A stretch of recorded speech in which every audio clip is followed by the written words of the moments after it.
Hello student, welcome to my YouTube channel Akhil math classes. तो बच्चों, आज इस क्लास में हम डिस्कस करने वाले हैं एरिया ऑफ सर्कल के बारे में और सर्कमफ्रेंस ऑफ सर्कल के बारे में। तो सर्कल में एक इम्पोर्टेंट कॉन्सेप्ट आज जो हम समझेंगे इस क्लास में वो है पाई। तो पाई क्या होता है, आपकी बुक में भी आपने पढ़ा होगा, पाई लिखा हुआ है, उसका सिंबल भी आपको पता ही होगा। मैं यहाँ पर सब डिटेल में आपको बताने वाला हूँ कि पाई क्या होता है और उसका जो वैल्यू होता है, पाई का जो वैल्यू होता है 22/7। एक्चुअली 22/7 नहीं होता है पाई का वैल्यू, बट उसको माना जाता है 22/7। तो उसके बारे में सब हम डिस्कस करेंगे। तो ये वीडियो थोड़ा लंबा हो जाएगा, तो इस वीडियो को स्टार्टिंग से लेकर एंड तक देखना है आपको, क्योंकि आपको पाई का मतलब समझना है, पाई है क्या और कहाँ से आया, उसको क्यों इरेशनल नंबर कहा जाता है। यहाँ पर दो कॉन्सेप्ट हम समझेंगे, rational number and irrational number. Rational number के बारे में तो आपको पता ही है, इरेशनल नंबर वो भी आपको पता ही है, तो इसके बारे में डिटेल में यहाँ बात करेंगे अभी। तो पाई को समझेंगे पहले, जो कि बहुत इंपॉर्टेंट कॉन्सेप्ट है पाई, और उसके बाद हम बात करेंगे एरिया ऑफ सर्कल के बारे में। पहले बात करेंगे सर्कमफ्रेंस के बारे में, देन एरिया ऑफ सर्कल। तो इस इंट्रोडक्शन वीडियो में आपको मैं दोनों बताने वाला हूँ, circumference of the circle and area of circle. Okay, तो इस वीडियो पे बने रहो और स्टार्टिंग से लेके आपको एंड तक पूरे देखने हैं वीडियो। ठीक है, आप यहाँ पर पाई के पहले समझाऊंगा, फिर सर्कमफ्रेंस, देन एरिया। ओके बच्चों, तो चलो इस वीडियो को स्टार्ट करते हैं। रेडी सब कोई? ओके चलो देखो, तो पहले हम क्या करने वाले हैं मैं आपको बता दूँ। पहले हम पाई को समझेंगे। ओके अच्छा, तो पाई का जो सिंबल होता है ये है आपका पाई, इसको ऐसे लिखते हैं PI, पाई। ठीक है, अच्छा इसका सिंबल क्या होता है मैं आपको बता दूं। इसका सिंबल जो होता है बच्चों वो होता है ऐसे। कैसा है सिंबल इसका? ऐसे, आप ऐसे दो या फिर कोई ऐसे देता है, तो ये है पाई का सिंबल। ठीक है, तो मैं आपको कहूँगा कि आप ऐसे ही दो। ठीक है, इसको मिटा देते हैं। तो पाई का सिंबल ये रहा, ये है पाई का सिंबल। अब इसके आते हैं वैल्यू पे। तो जो पाई का जो वैल्यू है ना, वैल्यू ऑफ पाई, पाई का जो वैल्यू है उसको मैं यहाँ ब्रैकेट में इसका नाम देता हूँ PI। तो जो पाई का जो वैल्यू है ना बच्चों, उसका वैल्यू कितना होता है पता है आपको? 3.141592653, ऐसा कंटिन्यू चलता जाएगा। यहाँ पर आप देख रहे हो कोई भी नंबर का यहाँ पर रिपीटेशन नहीं हो रहा है। ठीक है, यहाँ पर अलग अलग नंबर आते जा रहे हैं, और भी आएंगे, मैं यहाँ पर लिखा नहीं हूँ। ठीक है, यहाँ पर और भी नंबर्स आएंगे, बट बस इतना मैं लिख के रुक गया। और भी नंबर, इसके बाद भी और भी नंबर्स हैं। ठीक है, तो मैं आपको यहाँ पर आप स्क्रीन में भी देख रहे होगे पाई का जो इसके बाद वाले जो नंबर्स कौन से आएंगे यहाँ पर आप देख सकते हो, स्क्रीन पे आपको यहाँ पर नज़र आ रहा होगा यहाँ पर। ठीक है, तो यहाँ पर देखो कितने वैल्यू हैं, 3 के बाद कितने नंबर्स हैं उसके बाद। ठीक है, तो मैंने बस यहाँ तक लिखा है। अच्छा, यहाँ तो सबको समझ में आ गया कि जो पाई का जो वैल्यू होता है वो इतना होता है। तो हम बात करेंगे कि ये जो इसका जो वैल्यू है, पाई का जो वैल्यू है, पाई का जो वैल्यू हम बहुत लोग मानते हैं कितना, 22/7। पाई का जो वैल्यू होता है वो कितना माना जाता है? उसको 22/7 माना जाता है। क्यों माना जाता है 22/7? इसके बारे में हम बात करेंगे। 22/7 क्यों कहा जाता है इसको? पाई का जो वैल्यू होता है 22/7। तो आप कोई बच्चे यहाँ बोलेंगे कि 22/7 को सॉल्व करने से इतना आएगा। तो बच्चों मैं आपको बता दूँ, ये जो यहाँ पर जो आप डेसिमल एक्सपांशन यहाँ पर जो देख रहे हो, ध्यान से सुनना जो मैं बोल रहा हूँ। 22/7 को अगर हम सॉल्व करेंगे तो आप कोई बच्चे बोलेंगे सर इतना वैल्यू आने वाला है। तो मैं आपको बता दूं 22/7 को सॉल्व करने से इतना वैल्यू नहीं आएगा। 3.14 आते हुए वहाँ पर कुछ देर के बाद वहाँ पर क्या होगा, रिपीटेशन स्टार्ट हो जाएगा। क्योंकि बच्चों 22/7 क्या है, एक रैशनल नंबर है। तो मैं आपको बता दूं रैशनल नंबर का जो डेसिमल एक्सपेंशन होता है वो होता है आपका दो होता है। मैं आपको डिटेल में समझाता हूँ कैसा होता है रैशनल नंबर, इरेशनल नंबर के बारे में यहाँ पर हम बात करेंगे। तो पहले आप इतना समझ लो 22/7 यह है एक रैशनल नंबर है, बट यहाँ पर जो पाई है ना बच्चों, पाई एक इरेशनल नंबर है। ठीक है, यहाँ पे एक चीज़ नोट करो, यहाँ पर आप नोट में यहाँ पर लिख सकते हो, नोट में यहाँ पर आप लिख लो कि पाई जो है ना बच्चों, पाई जो है एक इरेशनल नंबर है। Pi is irrational number. Irrational number मतलब क्या होता है, जिसको हम P/Q के फॉर्म में नहीं लिख सकते, इरेशनल नंबर। ठीक है, पाई को हम बोलेंगे इरेशनल नंबर। पाई एक इरेशनल नंबर है। तो कैसे कोई एक इरेशनल नंबर रैशनल नंबर के इक्वल क्या हो सकता है? मुझे इस क्वेश्चन का आंसर बताओ। क्या पाई का वैल्यू 22/7 होगा?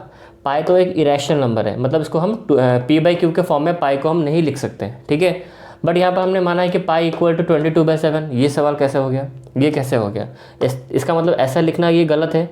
पाई इक्वल टू 22/7 लिखना क्या है, गलत है। कोई भी हम इरेशनल नंबर को क्या हम इक्वल कर सकते हैं रैशनल नंबर के साथ? ठीक है, नहीं कर सकते ना। तो ऐसा क्यों लिखा जाता है उसके बारे में हम बात करेंगे। ठीक है, तो पहले हम समझ लेते हैं कि रैशनल नंबर इरेशनल नंबर क्या होते हैं। तो इसको मैं रब कर लो, अब यहाँ पे लिख दो नोट में, यहाँ पर आप लिख लो पाई इज इरेशनल नंबर। पाई एक इरेशनल नंबर है। ठीक है, इसको मैं रब कर लेता हूँ यहाँ पर। इसको हम पूरा रब कर लेते हैं यहाँ पर, ठीक है। अब हम अच्छी तरह बात करेंगे रैशनल नंबर, इरेशनल नंबर के बारे में। ओके, अच्छा देखो नेक्स्ट, यहाँ जो मैं चीज़ें बताने वाला हूँ ध्यान से सुनना पड़ेगा आपको, क्योंकि चीज़ें बहुत इंपॉर्टेंट है, क्योंकि आगे चल के क्लासेस में बहुत काम आने वाले हैं। तो जो नंबर यहाँ पर दो तरह के नंबर्स हम होते हैं, हमने पढ़े था rational number and irrational number. तो एक होता है रैशनल नंबर, जिसको आप पता है आपको, रैशनल नंबर जो होता है मैं शॉर्टकट में जल्दी बताता हूँ। रैशनल नंबर वो होता है जिसको हम p/q फॉर्म में हम लिख सकते हैं। और जहाँ पर वेयर हमें ये भी पता है, where p and q are integers. p और q क्या होते हैं? इंटीजर्स होते हैं। p और q are integers where q is not equal to 0, q is not equal to 0। p और q यहाँ पर इंटीजर होंगे और q के वैल्यू 0 नहीं होगा, इसको बोलते हैं रैशनल नंबर, ठीक है। अच्छा, तो मैं आपको और एक चीज़ यहाँ पर बता दूँ रैशनल नंबर के बारे में, कैसे आप पहचानोगे। मैं आपको अगर डेसिमल एक्सपेंशन दे दूँ तब कैसे पहचानोगे कि वो रैशनल नंबर है कि इरेशनल नंबर है, ठीक है। मैं आपको बता दूँ कि जो रैशनल नंबर जो होते हैं ना, उसका डेसिमल एक्सपेंशन आप कैसे जानोगे। डेसिमल के फॉर्म में अगर होगा तो आप कैसे पहचानोगे कि वो रैशनल नंबर है। तो रैशनल नंबर का जो डेसिमल फॉर्म होता है, या फिर आइदर वो क्या होगा, टर्मिनेटिंग होगा। ध्यान से सुनो इस चीज़ को, आइदर या फिर वो टर्मिनेटिंग डेसिमल होगा, टर्मिनेटिंग डेसिमल एक्सपेंशन हो सकता है,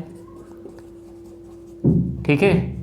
या फिर वो नॉन टर्मिनेटिंग, कभी वो टर्मिनेट ही नहीं होगा, सॉरी यहाँ पर नॉन टर्मिनेटिंग लिखना है मुझे, नॉन टर्मिनेटिंग, नॉन कभी टर्मिनेट नहीं करेगा बट रिपीटिंग होगा, non terminating repeating, non terminating repeating decimal. तो हमने तीन तरह के बच्चों डेसिमल के फॉर्म पढ़े थे हम, terminating, non terminating repeating decimal, और एक क्या होता है बच्चों, नॉन टर्मिनेटिंग नॉन रिपीटिंग, ठीक है। तो ये है रैशनल नंबर का। रैशनल नंबर के बारे में ये मैंने आपको यहाँ पर बताया, ठीक है। अब आते हैं irrational number.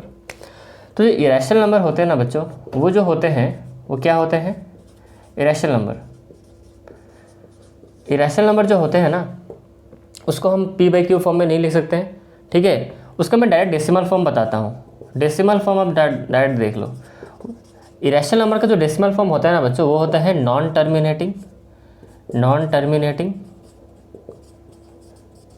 Non terminating non repeating, non terminating non repeating होते हैं, ठीक है। इस चीज़ को आप याद रख लो। इरेशनल नंबर का जो डेसिमल फॉर्मेशन, जो डेसिमल फॉर्म जो होता है वो क्या होता है, नॉन टर्मिनेटिंग नॉन रिपीटिंग होगा वो, ठीक है। Non terminating non repeating decimal होगा। यहाँ तक सबको क्लियर हो गया। अब इसके बारे में कुछ हम बात कर लेते हैं। देखो, जैसे यहाँ पर मैंने एक एग्जांपल यहाँ पर ले लिया, सपोज टर्मिनेटिंग डेसिमल कैसा होता है, कैसा दिखता है। यहाँ पर कुछ बच्चों को कन्फ्यूजिंग और टर्मिनेटिंग डेसिमल सर कैसा दिखता है, जो टर्मिनेट हो गया होगा। सपोज मैंने यहाँ पर लिखा 2.5, 2.5 क्या है, टर्मिनेटिंग डेसिमल है, कि 2.5 के बाद और ख़त्म ही हो गया, वो डिवीजन हुआ है, डिवीजन वहाँ पर ख़त्म हो गया, ठीक है। तो 2.5 यहाँ पर टर्मिनेट हो चुका है डेसिमल, ठीक है। अब 5 के बाद कुछ नहीं है, ख़त्म हो गया। तो 2.5 यहाँ पर एग्जाम्पल आप ले लो, टर्मिनेटिंग डेसिमल है। अच्छा, नॉन टर्मिनेटिंग रिपीटिंग डेसिमल कैसा होता है, नॉन टर्मिनेट कभी टर्मिनेट ही नहीं होगा बट वो रिपीटिंग होगा। जैसे एग्जाम्पल आप पकड़ लो, मैंने कहा 2.35, अब ये 5 रिपीटेशन हो रहा है, 5 यहाँ पर रिपीटेशन होगा, ठीक है। ये डॉट डॉट मतलब 5 यहाँ पर रिपीटेशन हो रहा है, तो इसको हम बोलेंगे नॉन टर्मिनेटिंग, मतलब ये टर्मिनेट नहीं होगा बट यहाँ पर रिपीटिंग हो रहा है। कौन सा नंबर रिपीटिंग हो रहा है यहाँ पर, 5।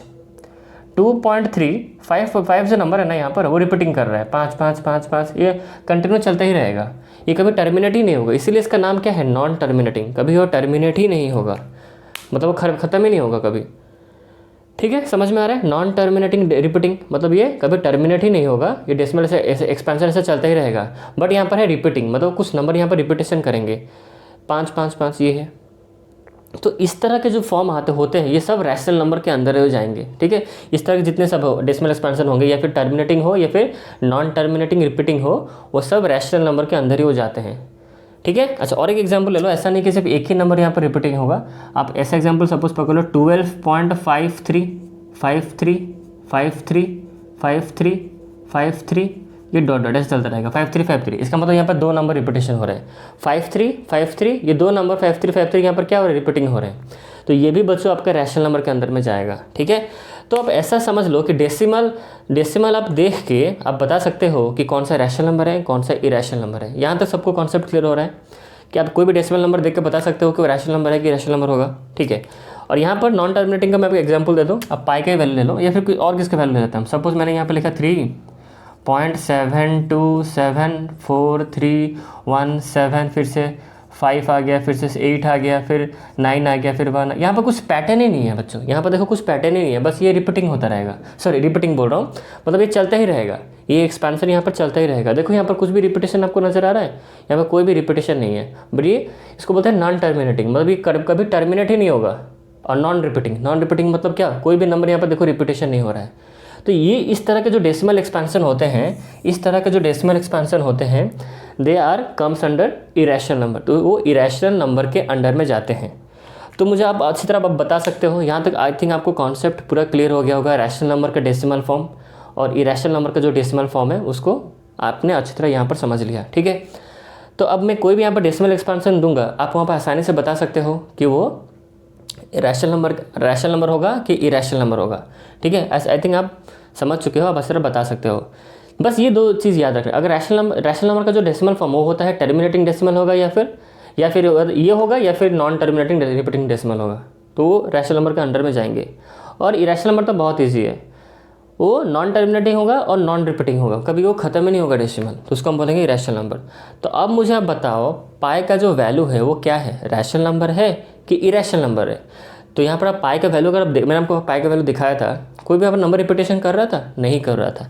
यहाँ पर कोई भी वैल्यू पाई का जो वैल्यू था सॉरी बोल के थोड़ा ये हो गया। देखो तो पाई का जो वैल्यू है बच्चों वो क्या होता है, रिपीटेशन। यहाँ पर पाई का जो वैल्यू, अब कोई भी नंबर पाई का वैल्यू आप गूगल मार के देख लो ना, तो पाई का जो वैल्यू आएगा ना, मैंने भी आपको जो वैल्यू दिखाया था उसमें कुछ रिपीटेशन था, कुछ भी रिपीटेशन नहीं था, वो मतलब अलग अलग नंबर्स आ रहे थे। तो इसका मतलब पाई जो है वो इरेशनल नंबर के अंडर में जाता है, ठीक है। पाई जो है इरेशनल नंबर है। तो क्यों हम पाई इक्वल टू 22/7 लिखते हैं। 22/7 मतलब क्या कि वो p/q के फॉर्म में आ गया, ठीक है। ये भी जितने भी आपको यहाँ पर नंबर नज़र आ रहे हैं ना, ये सब p/q फॉर्म में आएंगे। ये जो 2.35 है ये रैशनल नंबर है ना, मैंने कहा ना ये दोनों ये जो टर्मिनेटिंग और non terminating decimal repetition decimal, ये जो है ये दोनों तरह के जो डेसिमल फॉर्म है वो दोनों रैशनल नंबर के अंडर में जाते हैं। इसका मतलब ये जो डेसिमल है ये कोई फ्रैक्शन का ही होगा, p/q फॉर्म का ही ये पार्ट है, ये फॉर्म है। आप डेसिमल फॉर्म इसको बोल सकते हो। मैं आपको दिखाता हूँ 1 मिनट। अच्छा ये सब कॉन्सेप्ट रहते हैं आपको क्लियर हो गया, इसको अब नोट कर लो कॉपी में, इसको मैं रब करने वाला हूँ।